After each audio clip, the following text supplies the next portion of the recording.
Assalamualaikum warahmatullahi wabarakatuh. Waalaikumsalam warahmatullahi Selamat sore Ibu Bapak dan rekan-rekan GTK yang ada di Kutai Kartanegara khususnya.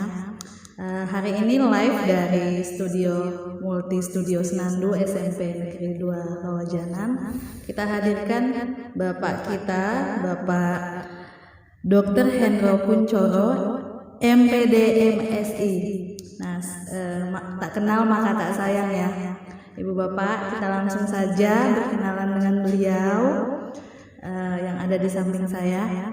Apa kabarnya Pak? Alhamdulillah baik. Assalamualaikum warahmatullahi wabarakatuh. Kita boleh kenalan dulu ya Pak ya sama ayah bunda orang tua murid di rumah dan rekan-rekan GTK ya. Pak Dr. Hendro ini udah pasti dikenal ya. Cuman hari ini khususnya kita mengundang beliau dalam acara implementasi kurikulum Merdeka. Nah, kita akan bahas ini nanti. Beliau akan ngobrol langsung dengan kita. Untuk terlebih dahulu, boleh untuk perkenalan diri dulu Pak ya. Saya agak gugup sih ini kalau dengan Bapak Bebesnya ini. Guru panutan sekali. Kalau di Kukar itu istilah kami Pak Guru Idaman. Iya, kalau di Kukar. Silakan Pak. Ya, perkenalkan saya Hendro Kuncoro. Kami Dinas Pendidikan dan Kebudayaan Provinsi Kalimantan Timur, dan kami juga bertugas di beberapa kampus dan membantu juga di pusat, hubungannya termasuk dengan manajemen sekolah dan kurikulum. Dan saya tinggal di Samarinda, itu Jalan Nusantara 8. Kemudian kami juga mempunyai hobi, yaitu binatang-binatang yang berpisah dan melata.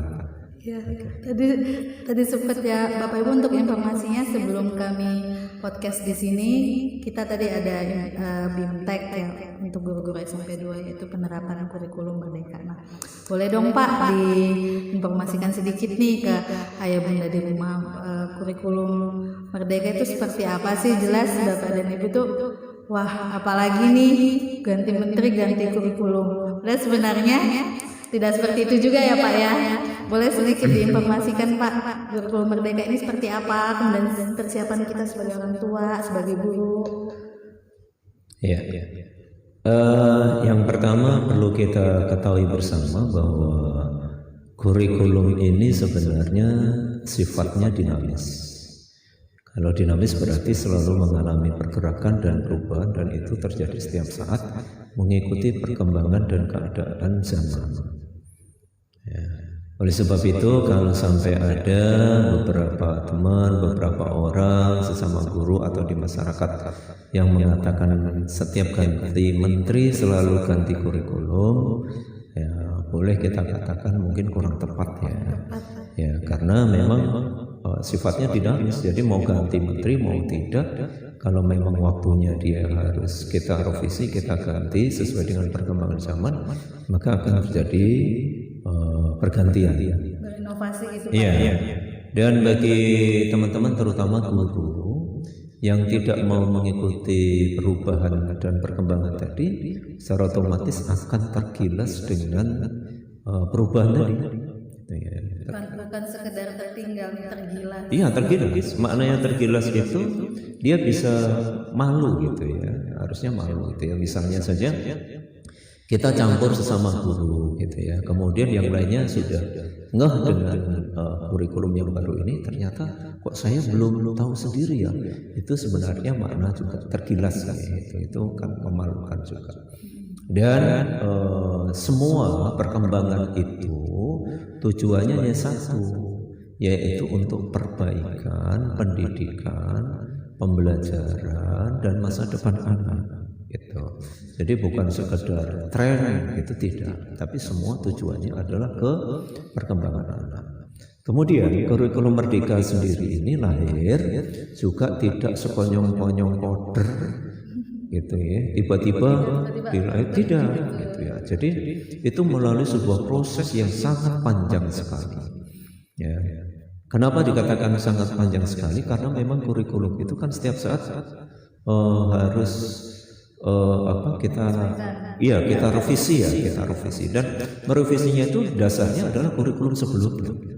Kemudian revisi gitu ya, termasuk kurikulum 2013 kemarin juga beberapa kali revisi. Kemudian dengan keadaan kita kemarin adanya COVID terjadi learning loss, kemudian kita juga merevisi lagi gitu ya yang namanya kurikulum darurat, dari kurikulum darurat menjadi kurikulum prototype gitu ya. Dari kurikulum prototype barulah kita tetapkan menjadi kurikulum nasional yang namanya kurikulum merdeka.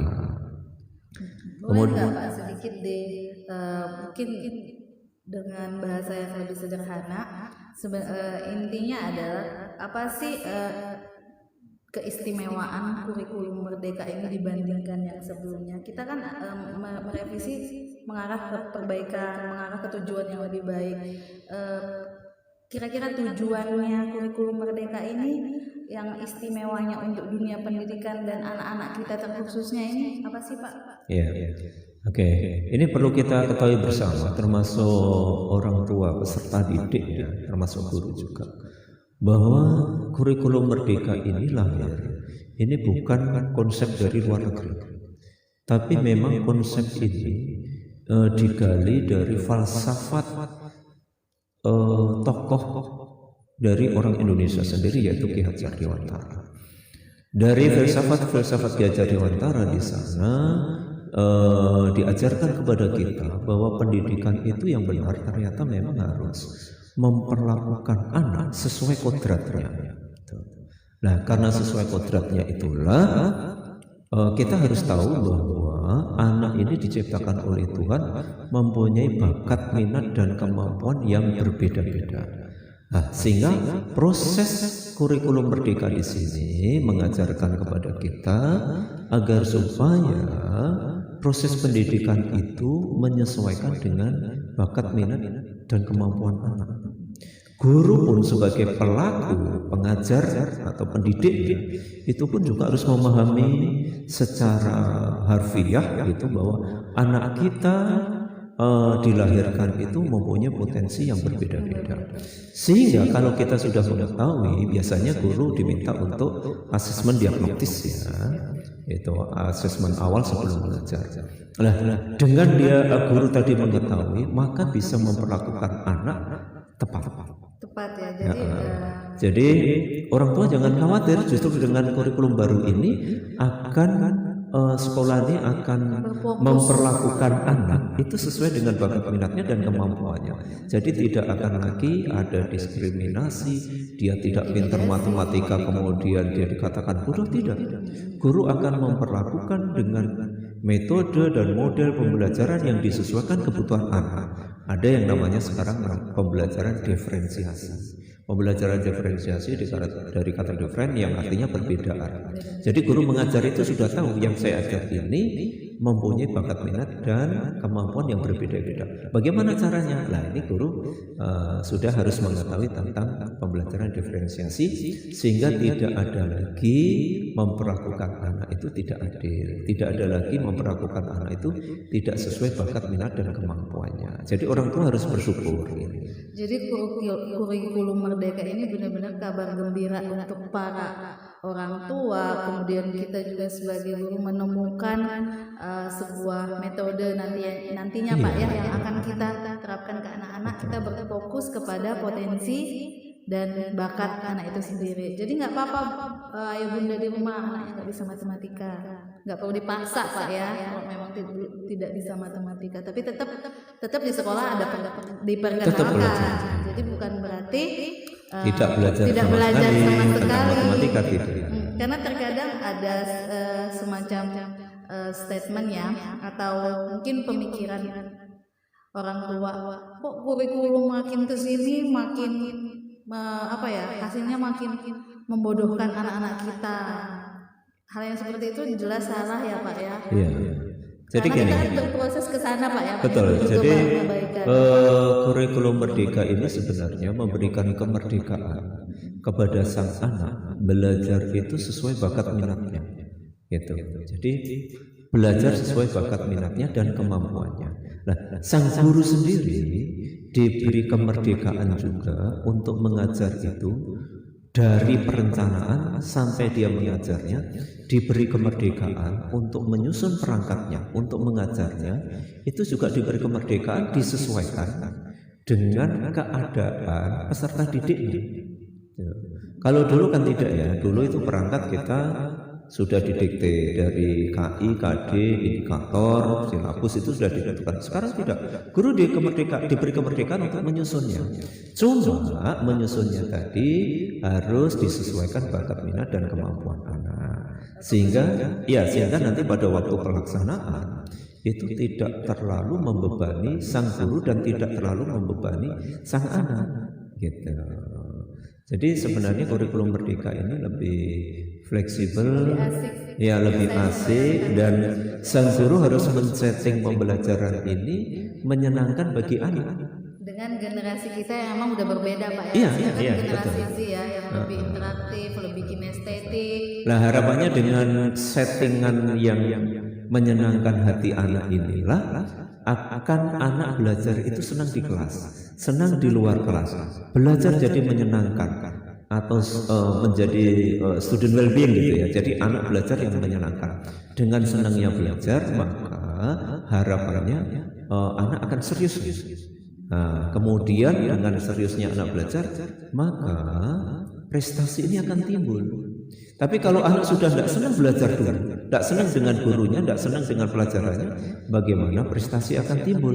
Nah, kurikulum merdeka men-setting supaya pembelajaran itu menyenangkan sekali. Nah, disinilah dituntut guru-guru semua juga mempunyai kepiawaian, kecerdasan di dalam men-setting supaya kondisi sekolahan, kondisi kelas, kondisi lingkungan, ya itu merasa menyenangkan dan membuat nyaman anak. Baik Pak, untuk selanjutnya ini apa yang harus dipersiapkan oleh guru dalam implementasi kurikulum merdeka ini, kemudian apa yang harus dipersiapkan untuk orang tua selaku madrasah pertama ya Pak ya. Jadi sebenarnya kita sebagai orang tua memang juga peran kita sangat besar untuk anak. Jadi bukan hanya guru di sekolah saja, jadi dari rumah dulu, kemudian di sekolah juga. Jadi persiapannya orang tua apa, kemudian gurunya apa, dan anaknya gimana Pak?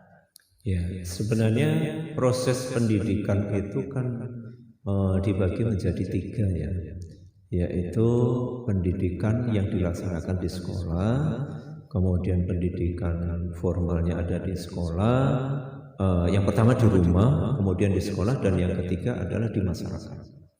Nah, tentunya pendidikan itu harus diawali di rumah terlebih dahulu. Bagaimana orang tua men-setting supaya anak-anak itu juga mempunyai kemauan untuk sekolah. Maka orang tua harus mengkondisikan keadaan, memberikan motivasi kepada anak, memberikan sarana kepada anak, memberikan dorongan kepada anak, sehingga mendukung anak tadi, sehingga sekolah itu bagi anak sebuah kebutuhan, gitu ya. Nah, dalam mendukung ini memang ada beberapa hal yang memang harus dilakukan orang tua ya. Misalnya sarana belajar yang memadai, lampu yang terang, kemudian jam belajar, jangan sampai orang tua nyetel TV gitu ya misalnya, kemudian menciptakan suasana tenang kepada anak. Itu sebenarnya mendukung sang anak gitu ya, termasuk memberikan motivasi kepada anak kalau berangkat misalnya diantar jemput, itu memberikan motivasi gitu ya. Kemudian kalau sudah pulang, anak juga ditanyai tadi hasilnya belajar bagaimana. Itu untuk orang tua. Hal-hal yang kecil seperti itu perlu gitu. Bahkan zamannya menterinya Pak Anies itu ada program anak diantar jemput gitu ya. Nah, itu sebenarnya secara psikologis ada benarnya, itu memberikan motivasi kepada anak, kontrol kepada anak, sehingga anak itu jadi kalau sudah ada motivasi kan jadi senang ya gitu. Kemudian untuk guru sekarang, untuk guru apa yang harus dilakukan? Tentunya ilmu itu selalu berkembang. Ya, tentunya ilmu berkembang, dan guru-guru sendiri karena ini ada beberapa memang perubahan dan perkembangan di bidang kurikulum, ya memang mau tidak mau para guru harus menyesuaikan, selalu upgrade ya, selalu mengikuti perkembangan perubahannya di mana. Dan Kemdikbud sudah menyediakan di laman-lamannya untuk kita belajar tentang kurikulum merdeka itu cukup lengkap sebenarnya. Yang jadi masalah guru-guru mau membuka dan tidak gitu ya. Pertama, yang kedua guru-guru sendiri juga harus mulai mengupdate-nya melalui NKMP, melalui workshop atau IHD, itu memang harus gitu ya. Atau yang guru-guru penggerak, sekolah penggerak ini harus mengimbaskan gitu ya kepada teman-temannya. Nah ini memang yang dituntut oleh guru-guru, dan tidak kalah pentingnya guru-guru nanti harus menciptakan suasana pembelajaran yang menyenangkan bagi anak. Nah disinilah dituntut guru-guru sekarang harus mengembangkan metode, pendekatan, model pembelajaran yang sesuai dengan tema, dengan keadaan siswanya dan keadaan pendukungnya. Ini memang dituntut sekarang. Jadi mohon maaf, guru-guru sendiri juga ngajarnya dikembangkan jangan konvensional seperti dulu. Karena kalau ngajarnya masih sistem seperti dulu, sehebat apapun kurikulum yang disusun oleh pusat, ya jadinya percuma. Gitu ya. Nah, untuk anak-anak didik kita sendiri nih Pak, Okay. Ini banyak yang suka nonton di channel YouTube dan Facebook kita. Nah untuk adik-adik nih, anak-anakku yang tersayang, tentunya sebuah keberhasilan itu dipengaruhi oleh banyak pihak, gitu ya. Tetapi kuncinya sebenarnya ada pada diri kita sendiri. Nah, makanya adik-adik supaya belajarnya berhasil, yang pertama kali adik-adik harus mempunyai komitmen. Itu. Komitmen apa? Komitmen untuk anak-anak bisa berhasil. Nah, komitmen apa? Banyak hal. Misalnya saja, pertama anak-anak harus mempunyai tujuan hidup. Gitu. Atau boleh dikatakan cita-cita. Cita-cita bisa jangka panjang, bisa jangka pendek, gitu ya. Misalnya saja yang SD, nanti kalau lulus mau ke SMP mana itu harus jelas. Yang SMP, terutama SMP Negeri 2 Lujana nih. Kalau lulus ini kira-kira nanti mau ke SMA atau ke SMK, SMA-nya mana, SMK-nya mana. Nanti kalau sudah lulus SMA atau SMK mau ke perguruan tinggi mana, setelah itu mau kerja apa. Itu harus ditanamkan sejak dini pada dirinya, gitu ya. Dan inilah yang akan memberikan motivasi karena apa? Dia punya tujuan, gitu ya. Kemudian yang kedua, selain dia mempunyai tujuan, dia harus membuat network, jaringan pembelajaran yang baik. Circle pertemanan nih bahasa milenial mereka Pak. Betul. Apa? Circle. Kayak punya squad gitu. Gitu ya. Jadi membentuk kelompok-kelompok atau ya network ya gitu ya, jaringan-jaringan pembelajaran yang positif gitu ya, yang positif, sehingga jaringan yang positif inilah yang akan mendorong dirinya memberikan wawasan-wawasan untuk sebuah kelancaran di dalam dia studi gitu ya. Nah, jadi jangan hanya mengandalkan unsur yang pihak-pihak lain, kita dulu gitu ya. Anak-anak dulu sendiri yang komitmen diri itu. Barulah nanti unsur-unsur yang lain ini akan memberikan rewardnya, supportnya gitu ya. Misalnya orang tua, kemudian guru, kemudian lingkungan pendukung secara materi, itu merupakan dorongan-dorongan untuk dia berhasil. Tapi intinya adalah anak-anak semua harus mempunyai tujuan hidup dulu. Dengan tujuan hidup itu akan akan mensupport dirinya untuk diraih. Disiplin juga Pak ya. Ya itu termasuk ya. Otomatis kalau anak-anak yang sudah mempunyai tujuan hidup itu dia tidak takut gagal. Biasanya kan gitu. Kalau ada sebuah kegagalan itu adalah hanya sebuah ujian, maka harus saya coba lagi. Nah, kemudian otomatis dengan perilaku yang disiplin tinggi. Nah, ini harus disiplin ini. Jadi hampir rata-rata orang yang berhasil itu adalah orang-orang yang disiplin di semua bidang.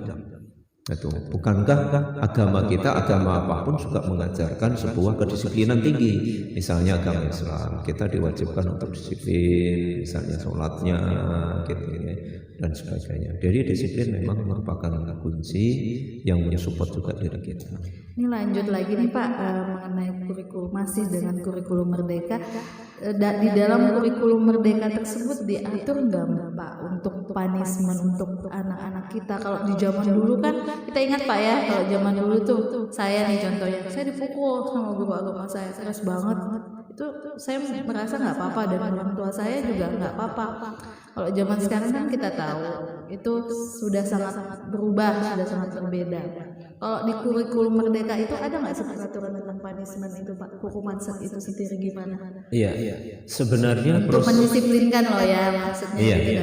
Sebenarnya proses pendidikan itu kita lakukan harus dengan proses ketegasan, bukan kekerasan. Jadi beda. Kalau kekerasan itu sama-sama sebenarnya ada punishment di dalamnya, gitu ya.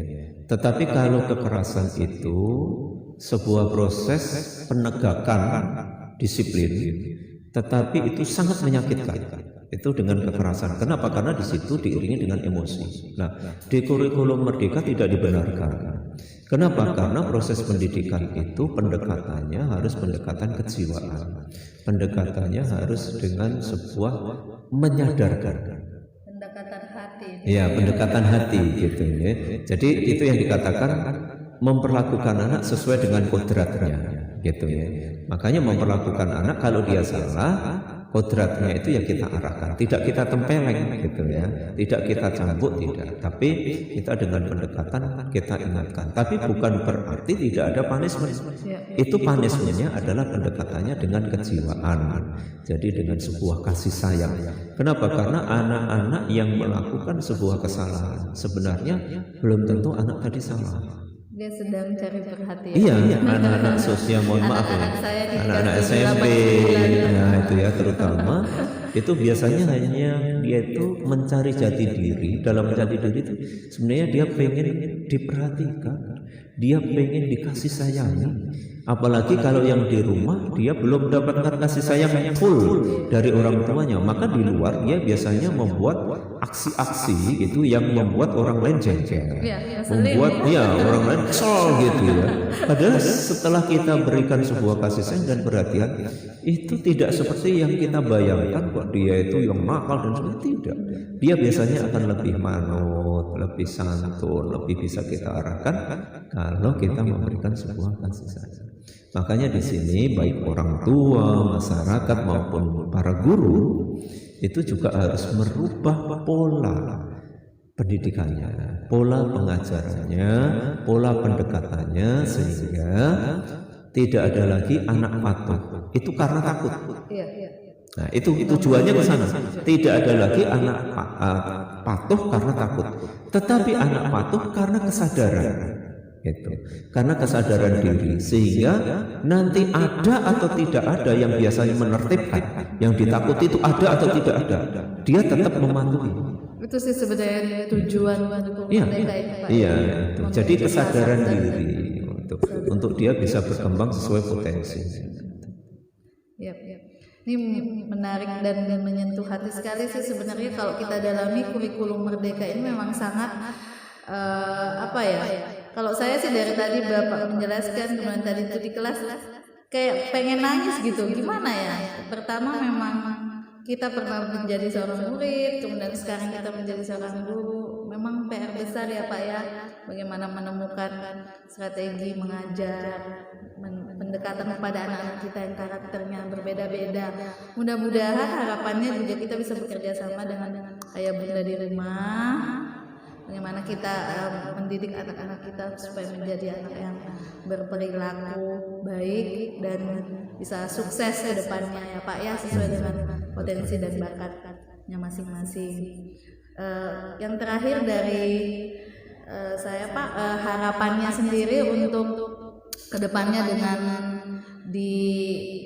akan kita coba untuk kurikulum Merdeka ini rencananya tahun depan ini ya Pak ya. Untuk sekolah ini ya. Oh iya, tapi sebenarnya itu sudah Tapi kalau secara nasional sebenarnya mulai tahun 2022 kemudian sampai 2024 harapannya semua sekolah sudah. Jadi kita masih diberi kesempatan sampai tahun 2000. SMP 2 insya Allah tahun ajaran baru. Iya, tahun 2023 ya nanti. Insya Allah. Apa ada yang mau disampaikan mungkin Pak yang terakhir dari ya, harapan kita khususnya untuk SMP Negeri 2 Lujanan, harapan kita kita nanti bisa mencoba mengeterapkan kurikulum merdeka itu dengan maksimal gitu. Kenapa? Karena memang kurikulum merdeka memberikan sebuah arena yang membuat anak itu membawa sebuah keberhasilan. Makna keberhasilan adalah di sini kurikulum merdeka itu memberikan kesempatan kepada sang anak untuk dapat mengembangkan dirinya. Dia melalui misalnya pembelajaran proyek gitu ya. Anak mempunyai kemampuan dapat mengeksplorasi isu-isu permasalahan-permasalahan yang ada di sekitar kehidupannya. Sekaligus dia kita bimbing, kita ajak untuk memecahkan. Nah ini mumpung anak-anak itu masih usia dini, kalau sudah kita biasakan dilatih kepekaan itu, sekaligus menganalisis dan memecahkannya, harapannya ke depan setelah dia dewasa, setelah dia menjadi orang-orang, dia akan peka juga dengan lingkungan kehidupannya dan dia dapat memecahkannya juga, sehingga akan melahirkan lulusan-lulusan SMP Negeri 2 Lujanan ini menjadi anak-anak yang menjadi pemimpin bangsa yang hebat, gitu ya. Menjadi pemimpin bangsa yang bisa diandalkan sehingga Indonesia akan mengalami sebuah perubahan. Saya kira baik, saya agak-agak batuk, mohon maaf. Terima kasih ya Pak ya, kami sampaikan kepada